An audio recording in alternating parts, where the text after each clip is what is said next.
அன்பு நண்பர்களுக்கு வணக்கம். சென்னை கிழக்கு தாம்பரம் சந்தோஷபுரத்திலிருந்து உங்கள் ஜோதிடர் ஆனந்தன். எல்லாம் அல்ல இறையருளாலும் எனது குருநாதர் ஆதித்ய குருஜி ஐயா அவர்கள் ஆசையோடும் இந்த பதிவை உங்களுக்காக பதிவிடுகிறேன். இன்றைக்கி பார்த்தீங்கன்னா ஜோதிடத்தில் யார் லவ் பண்ணுவாங்கன்ற அமைப்பை பார்க்கலாம். ஓகேங்களா? இப்போ காதல் என்ற அமைப்பில் பார்த்தீங்கன்னா முதல்ல காதல்னு சொன்னாலே ஒருத்தர் பார்த்தீங்கன்னா முதல்ல நமக்கு என்ன தோணுன்னு பார்த்தீங்கன்னா, ஒருத்தரை பார்த்தா பிடிக்கும், ஒருத்தரை பார்த்தாலே நமக்கு வெறுப்பாக இருக்கும். அது ஏன் ஏற்படுது, அது எந்தெந்த அமைப்பில் அது ஏற்படுதுன்னு பார்த்துக்கலாம்.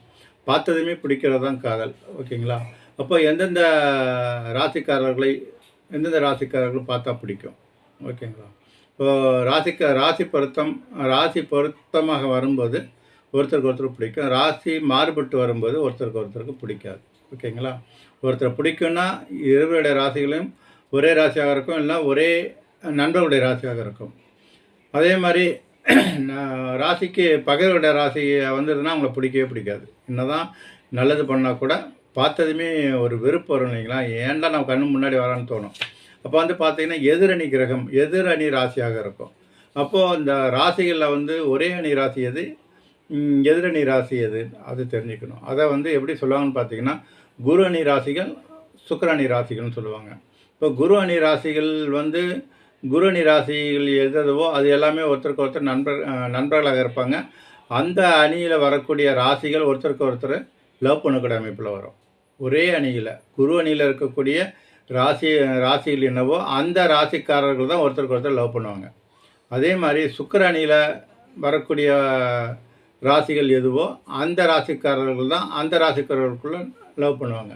இப்போ குரு அணியில் வரக்கூடிய ராசியும் சுக்கிர அணியில் வரக்கூடிய ராசியும் மாற்றி லவ் பண்ணக்கூடிய வாய்ப்புகள் இருக்காது. அது எதிரணியில் வந்துடும். எதிரணியை பார்த்தாலே பிடிக்காதுன்னு சொன்னேன் இல்லைங்களா? இப்போ பிடிக்காது, அந்த ஜாதகரை பார்த்தாலே பிடிக்காது. ஒருத்தரை பார்த்தா பிடிக்கணும்னா ஒரே அணி, உங்களுடைய ராசியும் பிடிக்கக்கூடியவருடைய ராசியும் பார்த்தீங்கன்னா ஒரே அணியில் இருக்கும். எதிரணியில் இருந்தால் பிடிக்காது. அந்த ராசி, அந்த அமைப்பு அப்படி தான். அப்போது எண்ணங்களும் செயல்பாடுகளும் ராசியை பொறுத்து அல்லது லக்னத்தை பொறுத்து தான் அமையுது. இப்போ ராசிக்கு என்ன சொன்னோன்னா அதே லக்னத்துக்கும் பார்த்துக்கணும். லக்னமும் ஒரே அணி லக்னமாக இருந்தால் பிடிக்கும், எதிரணியாக இருந்தால் பிடிக்காது. அதே மாதிரி குரு அணி லக்னத்துக்கு குரு அணி லக்னங்களும் சுக்கிர அணி லக்னங்களுக்கு சுக்கிர அணி லக்னங்களும் பொருந்தும், பிடிக்கும். ஓகேங்களா? அப்போ அதை பார்க்குறதுக்கு பார்த்தீங்கன்னா குரு அணியில் வரக்கூடிய லக்னங்கள் என்னன்னு பார்த்தீங்கன்னா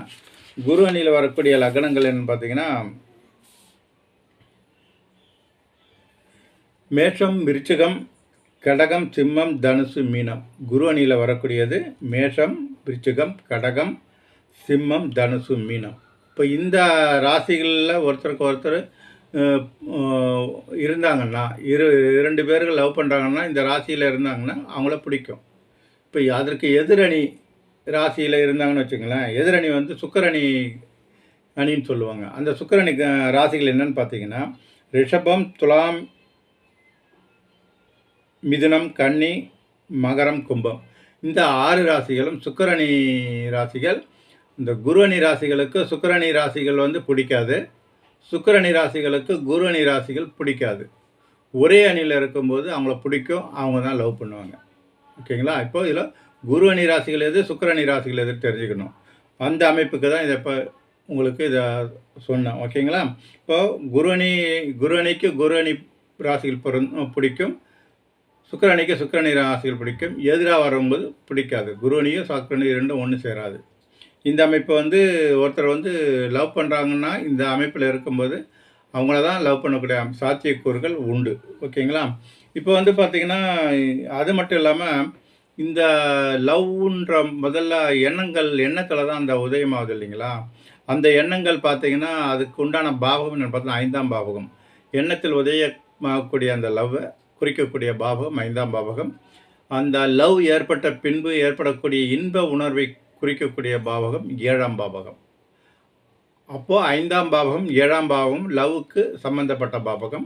அதோடு அதுக்கு ஒரு கிரகமனு வரும், சுக்கிரன். அதாவது இன்பத்தை தரக்கூடிய காம இன்பத்தை தரக்கூடிய கிரகம் எதுன்னு பார்த்தீங்கன்னா சுக்கிரன். அப்போது ஒருத்தருக்கு லவ் ஏற்படுதுன்னா 5ஆம் பாவம் சம்மந்தப்பட்டிருக்கும், 7ஆம் பாவம் சம்மந்தத்தோடும் சுக்கிரனோட சம்மந்தப்பட்டு வரும்போது தான் ஒருத்தருக்கு லவ் ஏற்படும். இப்போ 3 அமைப்பை நம்ம பார்க்க வேண்டிய அமைப்பு வரும். ஓகேங்களா? ஒருத்தருக்கு லவ் வந்திருக்கா இல்லையான்னு சுக்கிரனுடைய வீடு சுக்கிரனுடைய வீடுகள் 7ஆம் பாவகம் 5ஆம் பாவகம். 5ஆம் பாவம் பார்த்தீங்கன்னா லவ் ஏற்படக்கூடிய எண்ணங்களை மட்டும் தூண்டும், அதோடு முடிஞ்சிடும் அந்த வேலை. அதுக்கு அடுத்து பார்த்தீங்கன்னா 7ஆம் பாவமும் சுக்கிரனுடைய வீடுகள் தான் அந்த லவ்வை தொடர்ந்து கொண்டு போகக்கூடிய அமைப்பு அந்த அமைப்பு தான். ஓகேங்களா? இப்போ இந்த அமைப்பு பிரகாரம் பார்த்தீங்கன்னா ஒருத்தருக்கு பார்த்தீங்கன்னா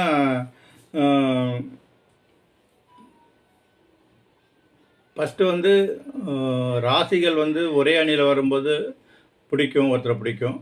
அது ஏற்படக்கூடிய காலங்கள் அந்த டீனேஜில் தான் இந்த லவ் ஏற்படும். இந்த டீனேஜில் வந்து 5ஆம் அதிபதியினுடைய தசாபதிகள் ஏற்பட்டுச்சு, தசாபதிகள் கிராஸ் ஆச்சுன்னா அந்த எண்ணங்களை தூண்டிவிடும். அதோடு மட்டும் இல்லாமல் எண்ணத்தை தூண்டிவிட லவ்வை உருவாக்கி விட்டுரும். அப்போ எந்த காலத்தில் வந்து அந்த தூண்டக்கூடிய அமைப்பு 5ஆம் பாவகத்தோடு சம்மந்தப்பட்ட கிரகத்தின் தசாபுத்தி நடக்கும்போது எண்ணங்கள் ஏற்படும். அது மட்டும் இல்லாமல் சுக்கிரன் தசாபுத்திகள் நடக்கும்போது, சுக்கிரன் வந்து காதலை குறிக்கக்கூடிய கிரகம் இல்லையா, அந்த கிரகத்தினுடைய தசை நடக்கும்போதோ, அந்த கிரகத்தோடு சம்மந்தப்பட்ட கிரகத்தின் தசை நடக்கும்போதோ காதல் ஏற்படும். அதோடு சுக்கிரனுடைய வீடுகளான ரிஷபம், துலாம் இந்த ராசியோடு தொடர்பு கொண்ட கிரகத்தினுடைய தசாபதிகள் நடக்கும்போது ஒருத்தருக்கு காதல் ஏற்படும். அது மட்டும் இல்லாமல் சுக்கிரனோடு இணைந்த ராகு கேதுக்களுடைய தசாபதிகள் நடக்கும்போது, சுக்கிரனோடு சம்பந்தப்பட்ட பார்வையின் மூலமாக சம்பந்தப்பட்ட ராகு கேதுக்களுடைய தசாபதிகள் நடக்கும்போது ஒருத்தருக்கு லவ் ஏற்படும். இப்போ லவ் வந்து ஏற்படக்கூடிய அமைப்பு 5ஆம் பாவகத்தின் தசாபதிகள் நடக்கும்போது லவ் எண்ணம் ஏற்படும். அதுக்கு அடுத்து பார்த்தீங்கன்னா அந்த லவ் வந்து எந்த காலகட்டத்தில் ஸ்டார்ட் ஆகுன்னு பார்த்தீங்கன்னா, சுக்கிரன் சம்பந்தப்பட்ட தசாபதியிலையோ, சுக்கிரனுடைய வீடுகளோட சம்மந்தப்பட்ட கிரகத்தின் தசாபதியிலையோ, சுக்கிரனோட சம்மந்தப்பட்ட ராகு கேதுக்களுடைய தசாபதிகளையோ ஒருத்தருக்கு லவ் ஸ்டார்ட் ஆகிடும். அந்த சமயத்தில் அவர் டீனேஜாக இருக்கணும். சின்ன வயசாக இருந்தால் நண்பர்களாக மட்டும் இருப்பாங்க, லவ்வர்ஸ்ன்னு வராது. பெரியவங்களாக இருந்தாலும் நண்பர்கள் தான். அந்த காதலர்கள்ன்ற அமைப்பு இந்த டீனேஜ் பருவத்தில் வரக்கூடிய அமைப்பில் தான் இந்த காலகட்டத்தில் ஒருத்தருக்கு காதல் செய்யக்கூடிய அமைப்பில் வரும்.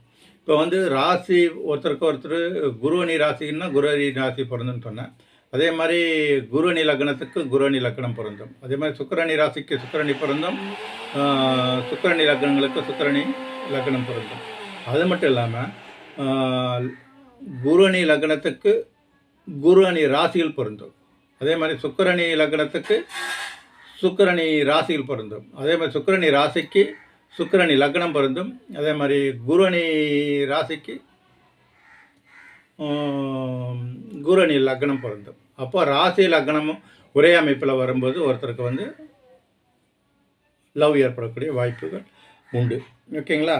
இப்போ வந்து பார்த்திங்கன்னா இந்த அமைப்பில் பார்த்திங்கன்னா லவ் எந்த ராசிக்காரர்களும் ஏற்படும்னு பார்த்துட்டோம்.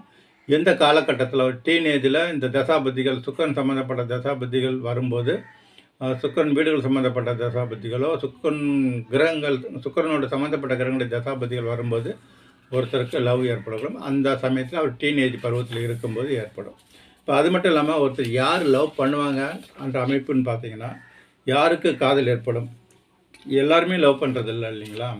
காதல் ஒரு சிலர் 80% லவ் பண்ணாங்கன்னா கூட 20% வந்து லவ் பண்ணலை இல்லைங்களா? அப்போ காதல் யாருக்கு ஏற்படும்னு பார்த்தீங்கன்னா, லக்னம் வந்து ஆண் ராசியாக இருந்து சுக்கிரன் தன்னுடைய பெண் வீட்டோட சம்மந்தப்படும் போது லவ் ஏற்படும். அதே மாதிரி வந்து சுக்கிரன் லக்னம் வந்து லக்னம் வந்து பெண் ராசியாக இருந்து சுக்கிரன் தன்னுடைய ஆண் ராசியோட சம்மந்தப்படும் போது உங்களுக்கு வந்து காதல் ஏற்படும். இந்த அமைப்பில் பார்த்தீங்கன்னா நீங்கள் தெரிஞ்சுக்கணுன்னா ராசிகளில் ஆண் ராசி எது பெண் ராசி எதுன்னு நீங்கள் தெரிஞ்சுக்கணும். அது தெரிஞ்சால் தான் நம்ம இப்போ இந்த சொன்ன அந்த அமைப்பை நீங்கள் புரிஞ்சிக்க முடியும். அப்புறம் ஆண் ராசிகள் என்னென்னு பார்த்தீங்கன்னா மேஷம், மிதுனம், சிம்மம், துலாம், தனுசு, கும்பம் இவைகள் 6 வந்து ஆண் ராசிகள். பெண் ராசிகள் என்னென்னு பார்த்தீங்கன்னா ரிஷபம், கடகம், கன்னி, விருச்சிகம், மகரம், மகரம், மீனம் இந்த 6 ராசிகளும் பெண் ராசிகள். இப்போ வந்து பார்த்தீங்கன்னா ஒரு லக்னம், ஒரு ஜாதகருடைய லக்னம் ஆண் ராசியாக லக்னம் வந்து ஆண் ராசியாக இருந்ததுன்னா சுக்கிரன் வந்து தன்னுடைய தன்னுடைய ராசியான பெண் ராசியான ரிஷபத்தோடு தொடர்பில் இருந்தார்னு வச்சுங்களேன், இருப்பு பார்வையில் தொடர்பில் இருக்கும்போது அவர் லவ் பண்ணுவாங்க. அந்த ஜாதகர் லவ் பண்ணுவாங்க. அதே மாதிரி ஒருத்தருடைய லக்னம் பெண் லக்னமாக இருந்து சுக்கிரன் வந்து தன்னுடைய ஆண் வீடான துலாமோடு சம்மந்தப்பட்டு இருந்தால், இருப்பு பார்வையின் மூலம் சம்மந்தப்பட்டு இருந்தால் அந்த ஜாதகரும் லவ் பண்ணுவாங்க. அதே மாதிரி ராசி ஆண் ராசியாக இருந்து சுக்கிரன் தன்னுடைய பெண் ராசியான ரிஷபத்தோடு சம்மந்தப்பட்டு இருக்கும்போதும் லவ் வரும். அதே மாதிரி ராசி பெண் ராசியாக இருந்து சுக்கிரன் தன்னுடைய ஆண் ராசியோடு சம்மந்தப்பட்டு இருக்கும்போது ஒருத்தருக்கு லவ் வரும். அப்போது லவ் வரக்கூடிய காலகட்டம் வந்து எதுன்னு பார்த்தீங்கன்னா, லக்னம் ஆண் ராசியா பெண் ராசியான்னு பார்த்துக்கணும். சுக்கிரன் சம்மந்தப்பட்ட பாவகம் ஆண் ராசியா பெண் ராசியான்னு சம்மந்தப்பட்ட அதனுடைய ராசிகள் ஆண் ராசியா பெண் ராசியான்னு பார்த்துக்கணும். இந்த அமைப்பில் சம்மந்தப்பட்டு வரும்போது பார்த்தீங்கன்னா, ஆண் ராசி பெண் ராசி லக்னம் ஆணாக இருந்தால் சம்மந்தப்படுறது பெண் ராசியாக இருக்கணும். லக்னம் பெண்ணாக இருந்தால் சுக்கிரன் சம்மந்தப்படக்கூடிய ராசி வந்து ஆண் ராசியாக இருக்கணும். இப்போது எதிர்த்தன்மை இருக்கும்போது தான் ஒருத்தருக்கு ஒருத்தர் லவ் அமைப்பு ஏற்படும். ஓகேங்களா? ஒரே அமைப்பில் வரும்போது பார்த்து நண்பர்களாக மட்டும்தான் இருப்பாங்க. அவங்க வந்து லவ்வர்ஸாக இணையக்கூடிய வாய்ப்புகள் இருக்காது. ஒரே அமைப்பில் ஆணுக்கு ஆண் வந்ததுன்னா நண்பர்கள் தான், பெண்ணுக்கு பெண் வந்தாலும் நண்பர்கள் தான். அப்போ ஆணுக்கும் பெண்ணும் மாறி வரும்போது அந்த இடத்துல லவ்வர்ஸ்ன்ற அமைப்பு அந்த இடத்துல ரிஃப்ளெக்ட் ஆகுது. ஓகேங்களா? இப்போ வந்து பார்த்திங்கன்னா யார் லவ் பண்ணுவாங்க? இப்போ இந்த அமைப்பில் பார்த்தீங்கன்னா எல்லா லவ்வர்ஸும் வந்து கடைசி வரலும் சக்ஸஸ் ஆகுறதில்ல, ஒரு சிலர் பிரேக் ஆகிடுது. இப்போ இந்த அமைப்பு ஏன்னு பார்த்தீங்கன்னா, ராசிக்கு பார்த்தீங்கன்னா ராசி ஒரே அணியில் வரணும்னு சொன்ன நண்பர்களுடைய ராசியாக வரணும்னு சொன்னீங்களா, அந்த ராசியில் வந்து 6, 8 வரக்கூடாது. ராசிக்கிலிருந்து இவருடைய ராசியிலிருந்து எண்ணும்போது லவ்வர்ஸ் இரண்டுடைய ராசியிலும் அவருடைய ராசியிலேருந்து இவருடைய ராசி எண்ணும்போது 6, 8ன்னு முடியக்கூடாது. மேஷத்துக்கு வந்து இதுக்கு ரிஷப ராசிக்கு 8வது ராசி வந்து பார்த்திங்கன்னா 8வது ராசி வந்து குருவுடைய அணிக்கு வந்துடும். இப்போ 6, 8 வந்துடும்போது 6, 8 ராசிகள் வந்து பொருந்தாது. அதேமாதிரி 6, 8 லக்னங்களும் பொருந்தாது. அந்த அமைப்பில் யாராவது சேர்ந்துருந்தாங்கன்னா அந்த இது வந்து பிரேக் ஆகிடும். அது மட்டும் இல்லாமல் எப்போ பிரேக் ஆகுன்னு பார்த்தீங்கன்னா 6, 8 ராசிகளாக இருந்தாலோ 6, 8 லக்னமாக இருந்தாலோ அந்த இது வந்து பிரியக்கூடிய சாத்தியக்கூறுகள் அதிகம் உள்ளது. அதே மாதிரி 7ரை சனி வரும்போது லவ் வந்துருந்ததுன்னா ஜென்ம சனியில் பிரிஞ்சிடும். அதே மாதிரி அஷ்டம சனிக்கு 1 வருடங்களுக்கு முன்பு லவ் ஆரம்பிச்சிருந்ததுன்னா அஷ்டம சனியில் பிரிஞ்சிடும். அது மட்டும் இல்லாமல் லவ் பண்ண 1 வருடம் அல்லது 2 வருடத்திற்குள்ள 6, 8ஆம் அதிபதியினுடைய தசாபதிகள் நடந்தாலோ பிரியக்கூடிய வாய்ப்புகள் அதிகம் உண்டு. ஓகேங்களா? அப்போது ஒருத்தர் வந்து லவ் பண்ணி பிரியாமல் இருக்கணும்னா 6, 8 சம்மந்தப்பட்ட தசாபதிகள் வரக்கூடாது. 7ரை சனி ஜென்ம சனி வருதான்னு பார்த்துக்கணும். அந்த அமைப்பில் வந்து வராமல் இருக்கான்னு பார்த்துக்கணும். அது மட்டும் இல்லாமல் பார்த்தீங்கன்னா ஒரு சிலர் பார்த்தீங்கன்னா ஒரே காதல் ஒரே திருமணம்ன்ற அமைப்பு யாருக்கு ஏற்படும்னு பார்த்தீங்கன்னா, லக்னமோ அல்லது ராசியோ, லக்னம் அல்லது ராசி, முதன்மை வந்து லக்னத்துக்கு 7ஆம் பாவகம் குரு சுக்கிர தொடர்பில் இருந்தாலோ, சுபகரங்கள் சம்மந்தப்பட்டு இருந்தாலோ, சுபகரங்கள் தொடர்பில் இருக்கும்போது ஒருத்தருக்கு வந்து ஒரே திருமணம் ஒரே காதல் வரும். திருமணம் சுபகரங்கள் சம்மந்தப்படணும். குருவோ சுக்கிரனோ பாதிக்கக்கூடாது. குருவோ சுக்கிரனோ இல்லை வளர்பிறை சந்திரனோ தனித்த புதனோ 7ஆம் பாவத்தோட சம்மந்தப்படும் போது 7ஆம் பாவம் சுபத்துவமாக இருக்கும். அந்த அமைப்பில் ஒரே திருமணம் ஒரே காதல் அமைப்பு அவருக்கு ஏற்படும். அது மட்டும் இல்லாமல் சுக்கிரன் வந்து கெடக்கூடாது. சுக்கிரன் பலவீனமாகும்போது அங்கே தாம்பத்திய உறவில் பாதிப்பு ஏற்படக்கூடிய வாய்ப்பு வருது. அதே மாதிரி சுக்கிரனுடைய வீடுகளான ரிஷபம் துலாமம் வந்து பாபரோடு சம்மந்தப்பட்டு இருக்கக்கூடாது. இந்த அமைப்பில் வரும்போது ஒருத்தர் வந்து சிறப்பாக ஒரே திருமணம் ஒரே வாழ்க்கை என்ற அமைப்பில், ஒரே காதல் ஒரே திருமணம் என்ற அமைப்பில் சிறப்பாக வாழக்கூடிய அமைப்பு வரும். அது மட்டும் இல்லாமல் ஒருத்தர் வந்து எப்பொழுது வந்து திருமணத்துக்கு முன்பு தாம்பத்தியத்தில் ஈடுபடுவாங்கன்னு பார்த்தீங்கன்னா, காதலர்கள் எப்பொழுது ஈடுபடுவாங்கன்னு பார்த்தீங்கன்னா, இப்போ நான் ஃபஸ்ட்டு சொன்ன மாதிரி சுக்கிரனுடைய தசாபதிகளோ இல்லை சுக்கிரனோடு சம்மந்தப்பட்ட கிரகண தசாபதிகள் நடக்கும்போதோ, அல்லது சுக்கிரன் வீடுகளில் இருக்கக்கூடிய ரிஷப துலாமில் இருக்கக்கூடிய கிரகண தசாபதிகள் நடக்கும்போதோ, அல்லது சுக்கிரனோடு சம்மந்தப்பட்ட ராகு கிரகண தசாபதிகள் நடக்கும்போதோ ஒருத்தர் வந்து பார்த்திங்கன்னா நடக்கும்போது அந்த அந்த தசை நடக்கும்போது அந்த தசைகள் அந்த தசாநாதர்கள் தசையை நடத்தக்கூடியவர்கள் வந்து 3, 7, 11ஆம் பாவகத்தோடு சம்பந்தப்பட்டு அந்த தசை நடக்கும்போது, அந்த திருமணத்துக்கு முன்பு தாம்பத்திய உறவில் ஈடுபடக்கூடிய அமைப்பு அந்த ஜாதகருக்கு ஏற்படும். இது வந்து திருமண அமைப்பில தாம்பத்திய உறவுக்கு இது பொருந்தும் இது. 3, 7, 11ஆம் பாவகத்தோடு சம்பந்தப்பட்டு சுக்கிரனுடைய திசையோ, சுக்கிரனோடு சம்பந்தப்பட்ட கிரகங்களின் திசையோ, சுக்கிரனுடைய வீடுகளோடு சம்பந்தப்பட்ட கிரகத்தின் திசையோ, அல்லது சுக்கிரனோடு சம்பந்தப்பட்ட ராகு கேதுக்களுடைய தசாபுத்திகளோ நடக்கும்போது, ஒருத்தர் வந்து